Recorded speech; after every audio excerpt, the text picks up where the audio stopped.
Hai guys, perkenalkan nama saya Agen Dimantara dari Prodi Bisnis Digital, Fakultas Ekonomi dan Bisnis Universitas Musirawas. Di sini saya ingin menyampaikan materi tentang analisis dan big data. Baiklah, tanpa berlama-lama, langsung saja kita ke materinya. Analisis data. Analisis data adalah proses sistematis untuk menguraikan, menginterpretasikan, dan mengolah data agar dapat diambil kesimpulan yang berharga. Proses ini melibatkan pengumpulan, penyusunan, pengolahan, pengujian hipotesis, hingga pembuatan laporan hasil analisis. Kemudian ada 4 jenis dalam melakukan analisis data, yaitu yang pertama, analisis deskriptif, menggambarkan atau meringkas data dalam bentuk tabel, grafik atau statistik dasar seperti rata-rata, median, dan modus.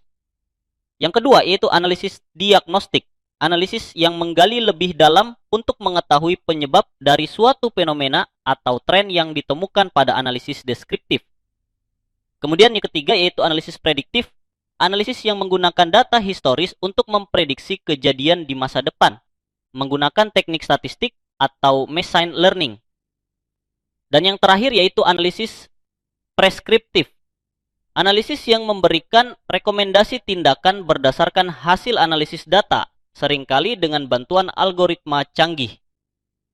Adapun metode analisis data, yang pertama kualitatif, analisis yang menggunakan model matematika atau statistik, biasanya untuk data deskriptif, wawancara, observasi, atau dokumen. Yang kedua, kualitatif, analisis yang menggunakan model matematika atau statistik, biasanya untuk data yang dapat diukur dan dihitung. Kemudian pengertian big data. Big data adalah kumpulan data dalam jumlah sangat besar dan kompleks, terdiri dari data terstruktur, semi terstruktur, dan tidak terstruktur yang terus bertambah setiap waktu.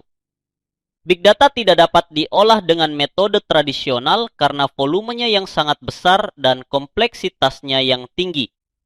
Selanjutnya ada 3 karakteristik big data, yaitu volume, jumlah data yang sangat besar, biasanya dalam skala terabyte hingga petabyte. Velocity, kecepatan data dihasilkan dan diproses sangat tinggi. Misalnya data transaksi online atau media sosial yang terus-menerus masuk. Variety, beragam jenis data, mulai dari teks, gambar, video, hingga data sensor, baik terstruktur maupun tidak terstruktur. Selanjutnya, analisis data. Analisis big data adalah proses sistematis untuk memproses dan menganalisis data dalam jumlah besar guna mengekstrak insight yang berharga. Proses ini memungkinkan organisasi untuk menemukan pola, tren, dan korelasi dalam data mentah yang sangat besar dan kompleks, sehingga dapat mendukung pengambilan keputusan berbasis data. Kemudian ada perbedaan analisis data tradisional dan big data. Silakan Anda baca sendiri ya. Oke. Lanjut. Adapun contoh platform dan tools analisis data, yaitu Apache Hadoop, kerangka kerja untuk menyimpan dan mengelola data besar secara terdistribusi. Apache Spark, platform analisis data real-time dan batch, mendukung berbagai bahasa pemrograman. Microsoft Azure HD Insight, layanan cloud untuk analisis big data berbasis Hadoop dan Spark. IBM Watson Analytics, platform analitik dengan kecerdasan buatan untuk analisis prediktif dan visualisasi. Google BigQuery, layanan analisis big data di cloud yang cepat dan efisien.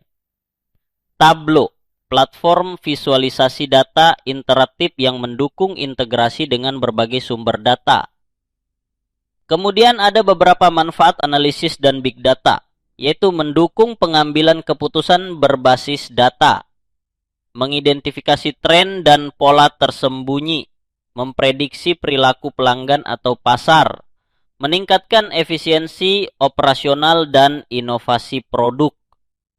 Kesimpulannya, analisis data dan big data merupakan fondasi penting di era digital untuk mengubah data mentah menjadi wawasan yang dapat ditindaklanjuti. Dengan memahami konsep, metode, dan alat yang digunakan, organisasi dapat memaksimalkan potensi data untuk keunggulan, kompetitif, dan pengambilan keputusan yang lebih baik. Baiklah, itu saja yang dapat saya sampaikan. Kurang dan lebihnya saya mohon maaf. Sekian, terima kasih.